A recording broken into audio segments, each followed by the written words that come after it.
Korea is thought by many to be the worst region in Siege. I mean, just no one plays the game over there. In the most recent open qualifier for the $3 million World Championship, only one team signed up and they auto-qualified for the next step of the qualifier. And as a result of this, people often expect them to be the first teams to get eliminated from every single tournament. But most recently at Reload in Brazil, a team named FearX became the first South Korean team to make top 8 main stage at an event in 4 years. And they weren't just upsetting top teams, they were destroying them. So today I'm going to show you exactly how this underestimated Korean team pushed one of competitive Siege's most fundamental aspects to its absolute limits to destroy everyone.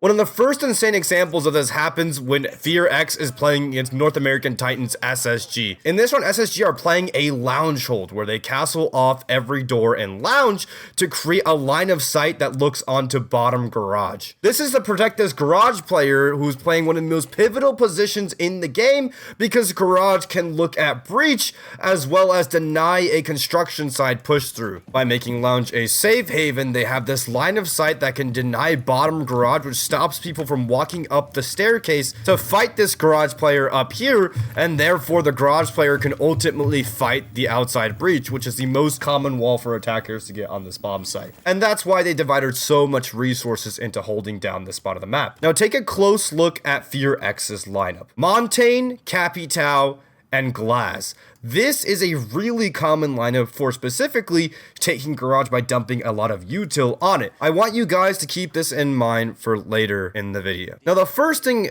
FearX do is they create early round phantom pressure. So Mephi shoots the bar cam from outside in pool table, he breaks open the main door, and then breaks open this castle going into lounge right here, effectively creating pressure by opening barricades and making them a threat throughout the round without necessarily actually pushing them himself.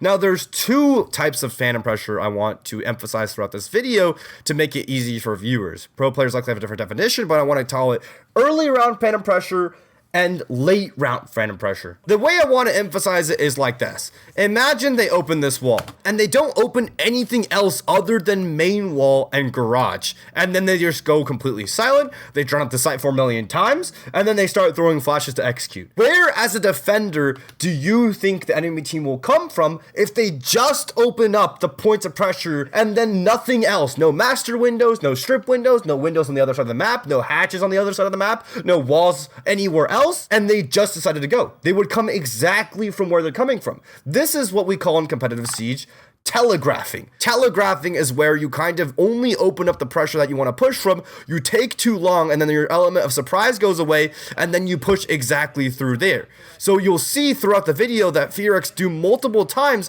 is that they'll make sure to open pressure all across the map at the beginning of almost every single round to kind of make it unknown as to where the attackers are going to end up. Even though it can be kind of obvious, just to keep them guessing, to make them wonder whether or not a lurk can come from over there. You can see them continue to do this concept by opening the construction single wall later on in the round while they're gearing up to go for their main execute. So now they're starting to gear up for their push. Montaigne walks in garage, starts to get info. There's a rat player in Newers, and you can see that SSG clearly is ready for this push. FearX figure out that there's a player playing behind the server rack really aggressively, so they Capitao fire him out while another player from Windows gets an easy kill on the Benja Master. At this point, they've heard the glass gun, they've seen the Montaigne on the door, and they've seen the Capitao fire. SSG right now know FearX's lineup.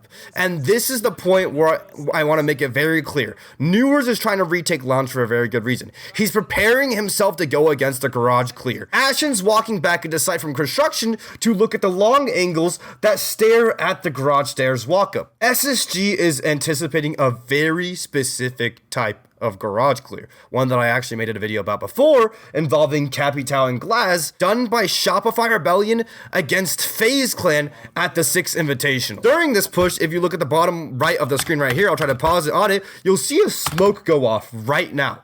why would the Capitao smoke the doorway off for this glass? I mean, I know it's a glass, but what could possibly be going on? You'll notice something extremely specific happening. Yellow pings start going out on the position of the Goyo on the rafters. You see that yellow ping right there, right? And then the Capitao fire comes through.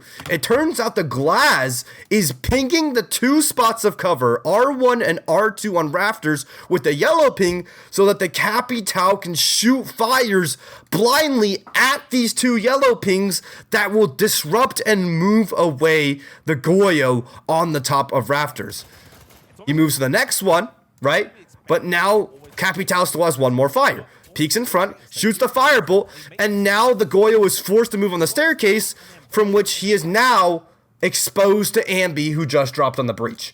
This was one of the most common pushes done by North American pro teams, emphasis on the North American pro teams, during the 6 Invitational event. And as a result, SSG have probably been scrimming against this for the better majority of their careers, at least so far on this stage of Pro League. So when you see a Montaigne, a Capitao, and a Glass up on the board, that can really only mean one type of push, right? So then SSG is gearing up for that. They have players coming back to site, ready to help this Garage player. They're ready to hold long angles onto site, such as the one looking at Garage stairs from on top of the green box, or overall just holding for this push. And as Montaigne walks up Garage rafters, making it clear to SSG that they want to take Garage, look where Furex actually end up pushing. To do inside of site itself. As long as he doesn't die here, this is fantastic. And sure enough, things are coming on through. They're falling like dominoes inside of sight. And look, there's just one left, and he's taunted him with the shield as well.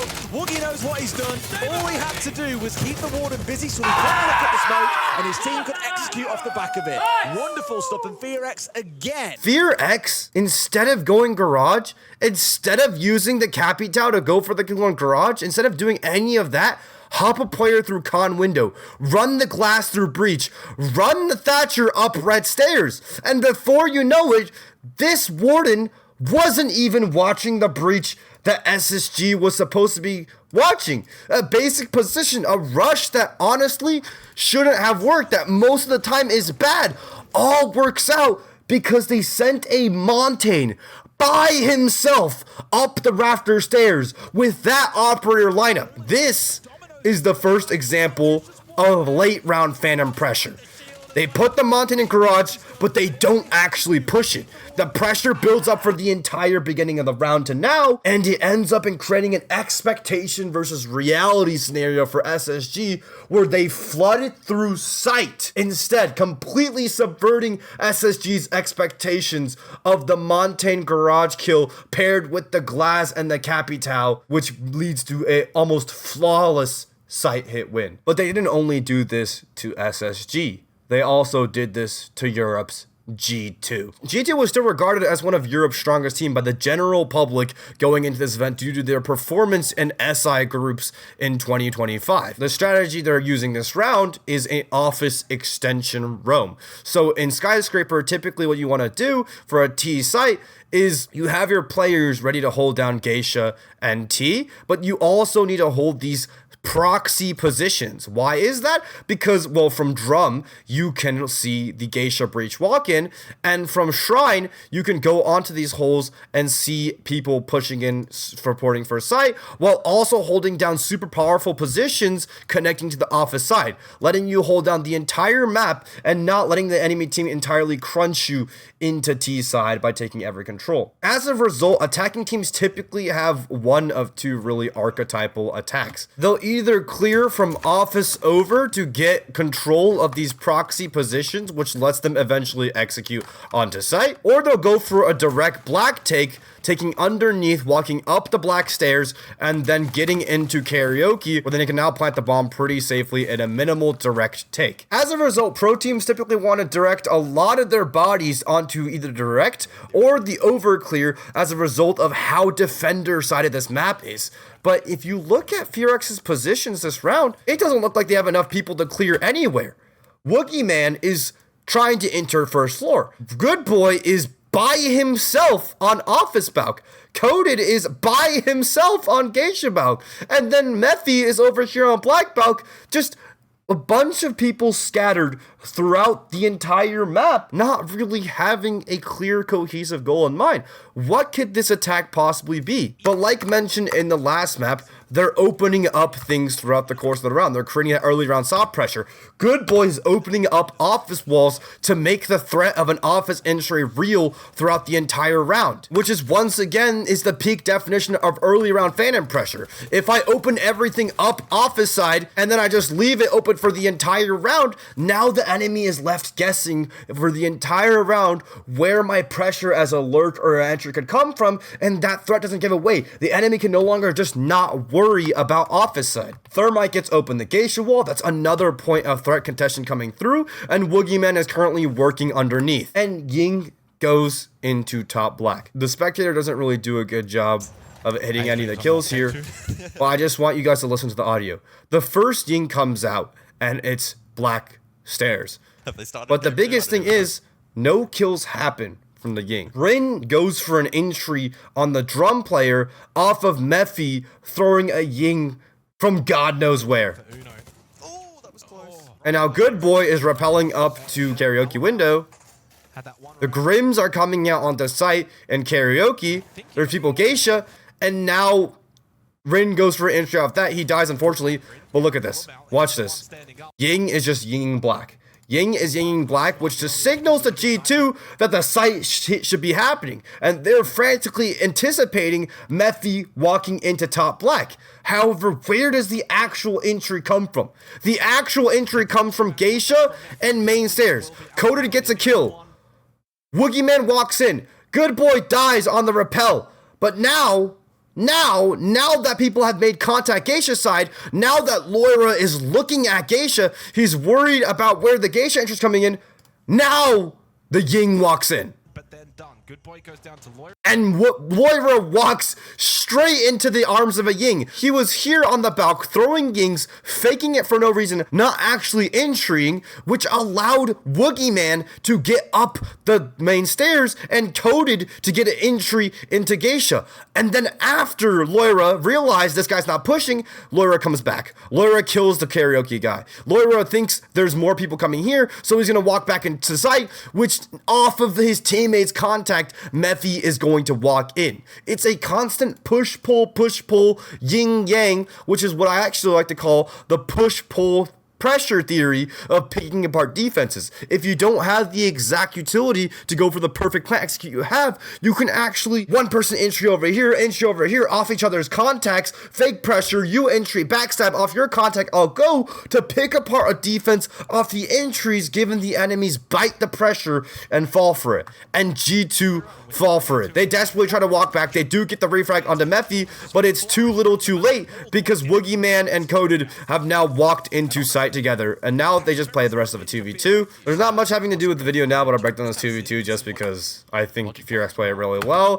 Blaz is holding the rotate because now they need to get the thermite with the bomb into karaoke to plant on that reinforced wall that the Dokkaebi is currently playing on. The only way he can do that is through this rotate, so Blaz is actually holding a very common, it looks like a disgusting angle, but to pros this is very default. You expect people to hold this angle onto the rotate in this kind of late round situation. As a result, the Dokkaebi moves up. He's going to try to move this guy or pressure him off. It's not really phantom pressure at this point, but he's going to pressure him off of this angle so that the Coded can get through the rotate safely. Dokkaebi gets close, flashbangs, forces Blast to move off the angle. While he moves off the angle, Thermite gets in the sight, starts sticking the bomb, right? And then now it's just up to Woogieman to play cover, and they play it very beautifully.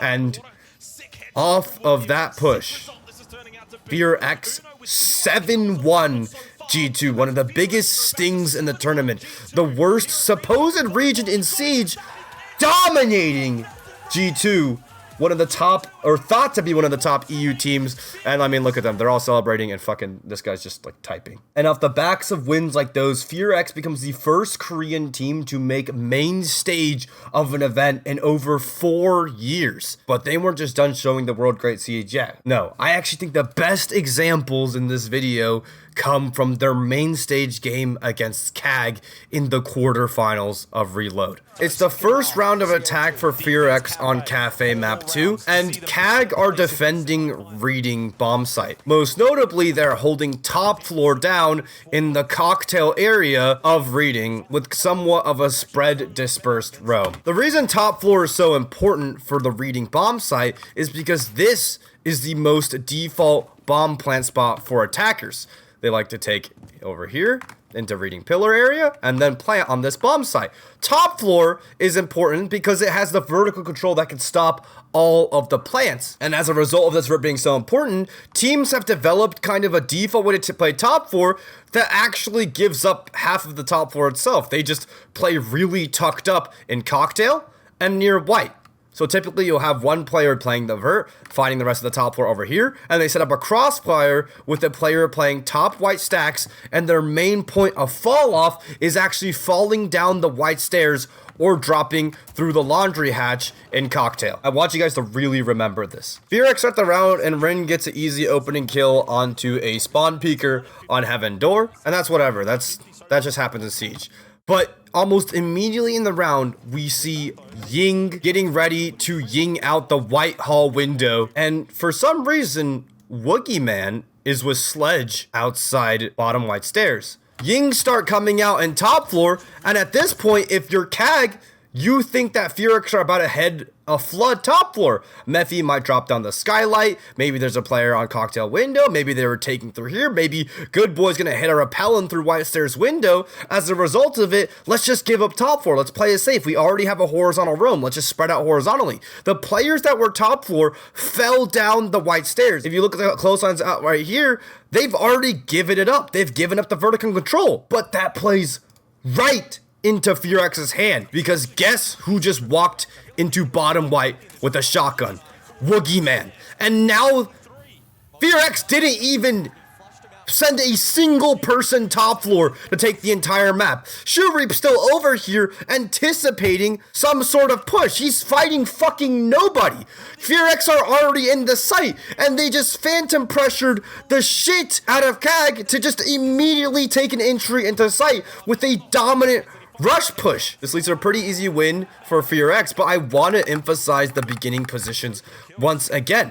It's almost like Fearx are never in a position to actually take any map control. They have one player outside of Snow. They have one player over here. They have one player on Cryo Repel. They have another player on the skylight. It's almost like none of them are all ever in a position to actually entry and brute force, but by just purely phantom pressuring, faking takes, faking pressure, they're able to play off this fake pressure and completely catch their enemies off guard with their pants down, responding to pushes and entries that never happen for the entire round. And Shurip is just lost, and they just lose the round. But that doesn't even come close to the most beautiful example of phantom pressure this entire video, and I think the perfect encapsulation of using push-pull theory to entry a site that is completely set up against you. So basement is a very bunker-heavy site on Cafe, for the reason that there's a lot of horizontal control outside of the site itself that has hard ceiling. Because there's so much soft floor above the basement site, attackers usually like to take vertical control. This has led defending teams to kind of adopt this kind of 5-man horizontal spread strat that you actually see all the time in ranked and in Pro League. The player playing Bakery can look back through site to get long angles into site, but there's hard floor above him. The player playing Coat can get long angles inside and help out his boy in Bakery, but once again, there's hard floor above him. By playing Whiskey, you could actually get immediately back into site and contest the enemy, but there's no soft floor destruction for the enemies to take. And finally, VIP, one of the most important positions, allows you to contest freezer drop, entirely stopping them from executing on site through the hatch, while once again, no hard floor. And thus, CAG is basically setting up this bastion of a bunker defense where they have all 5 of their players spread out horizontally among the site. Now, Fearx do the opening thing where they open up beginning of round phantom pressure once again, and it looks like they want to possibly go for clearing out the VIP guy. However, this is impossible because there's a 3-way crossfire onto this guy playing backside. When doing any sort of take directly into any of the horizontal players, well, if you want to kill this guy playing VIP, good luck. because he has a player playing inside of Whiskey Bar who can swing his white at any time. If you're not taking Vert, then the site player can just come through to freezer window and also play his cross push-up from the freezer holes made earlier. And the coat player can watch for any players hopping in through VIP window or down the brown stairs to push VIP. And if no one even takes through reception, then he can actually just walk up and get another crossfire. So at this point, the blitz is rotating over to Bakery side, but it's just as hard to take over on the Bakery side as well. The Echo might be playing in Bake by himself with a shield, but remember, the coat player has a crossfire onto the Bakery door as well. Any site player can just walk up into prep and play off the Echo's contact. And these holes also serve a double purpose to hold the small bake op in.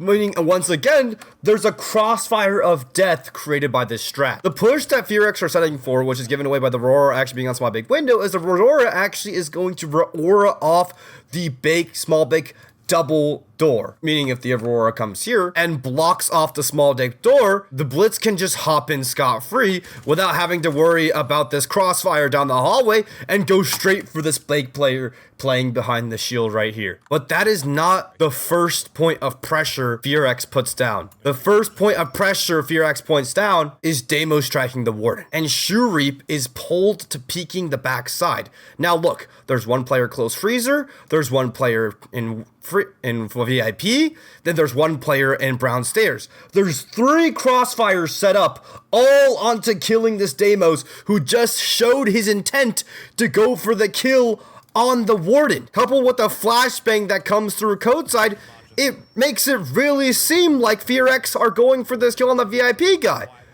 But that's not the first kill that happens. The first kill that happens was the Blitz. Like I said earlier, the Aurora shoots off this small bake window. Woogie Man comes through Bakery, doesn't actually intrude through the small bake spot, and the main entry actually comes through Bakery spot. And the players on the backside of the map haven't even walked in yet. In fact, this bait was so incredibly good that it actually got the observers. They weren't even looking at the right place to push. And after that, after the fact that they got the Bakery kill, Rin walks in. Because guess what? They use a util backside, which makes these players hold this crossfire backside, pulling the eyes of CAG to backside, but this makes FearX hit frontside. After frontside gets hit, that's where the last point of contact was. Now the eyes of CAG are trying to help frontside now, which causes Shoe Reap to run right into Rin's loving arms in reception, and thus Shoe Reap, desperate to rotate back into sight to help his teammate off the pressure of the frontside hit, gets immediately farmed by Rin, and now the round's over, and now Mephi still even has like a lurk into backside if he wants, but it's too little too late. They got every single piece of control they wanted, despite not even potentially having the bodies to clear any of the crossfires, just by pulling their enemy's eyes and constantly throwing fake phantom pressure to pick apart the defense and create the gaps that they can actually entry into. But once again, these play styles are all unique to specific teams, and they counter a very specific type of team. This play style works extremely well against teams that love moving their bodies to match the attack of the attackers when they're playing defense. It doesn't work well against more composed teams that understand the power of the positions and play more stationary. And this example of it not working is actually seen against their games against Falcons or Shaiko's team. So the site is open area, and Falcons are holding top floor as per default open area hold. The reason for that being is that stock is all soft floor that goes directly into site, and there's 2 hatches you can acquire in terms of going for a direct site hit execute, off of going for a site execute after you take the top floor as an attacker. As a result, Falcons end up doing a really heavy top floor hold where they have a player inside of Janitor, inside of Trump, and then they have these kind of angles that they can hold long angles onto square entry together, as well as kind of play to deny or play around the stock area, a 3-way crossfire. As a result, attackers sometimes want to bypass this by going for a direct bottom square push, because guess what? Kitchen site, the site that we're looking at right now, has no soft floor above it. So therefore, if we can walk directly into kitchen site, opening up the kitchen wall and clear this defender in here, we can go for a plant behind the kitchen counter. This is called a bottom square minimal take, which usually involves the ace player. I mean, this guy's just going for like a really early gunfight, but usually involves the ace player walking up the bottom blue steps and acing open these walls, a sense player to block off the cross to get to the back kitchen counter, and then someone can plant behind that counter that I pointed out earlier with the sense lineups. And so FearX bring the sense, they sense off the cross, and they're essentially trying to fake out the idea that someone's going behind this kitchen counter and going for that bomb plant.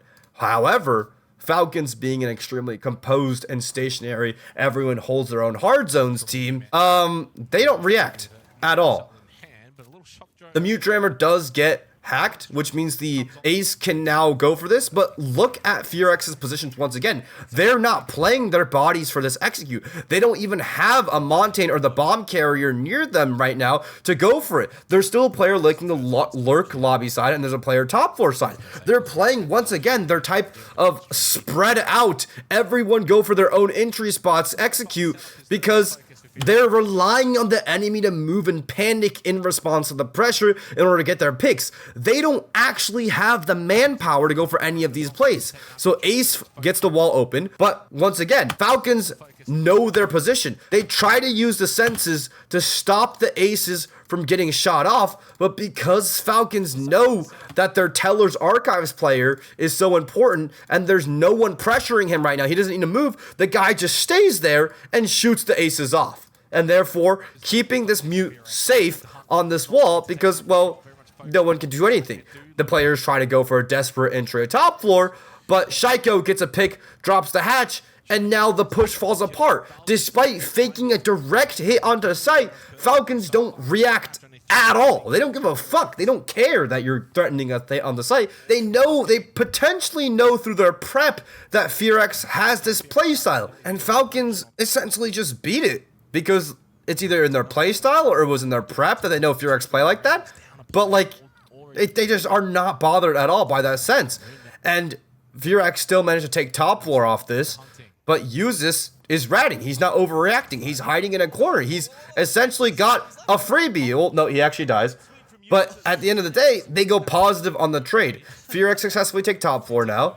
But it's too late. They have no more sense to go for execute. They didn't even manage to get the bottom square wall open. And now in this 3v4's position, they have to manually clear these players on the side of BDS who have still not left Archives Tellers. They don't care. Once again, they're not overreacting to any of the pressure going on the map. They just sit in their hard zones and they call it a day. This is what teams like FaZe play. This is what teams like Falcons play. And it's really interesting to see the different play styles of teams and game theory being countered out by different styles of team. Falcons end up 7-3ing or 7-4ing FearX. I think that's just the beauty of Siege, the way you play the game, what you base your game off, what you think is the correct way to play Siege might work against a lot of teams, but might get countered by another. Just a little bit ago, when Falcons were BDS, they actually got beaten by PSG Talon, another Korean team in the group stage of another event, likely due to a matchup type thing, just like this. Unfortunately, FearX did end up losing that game to CAG.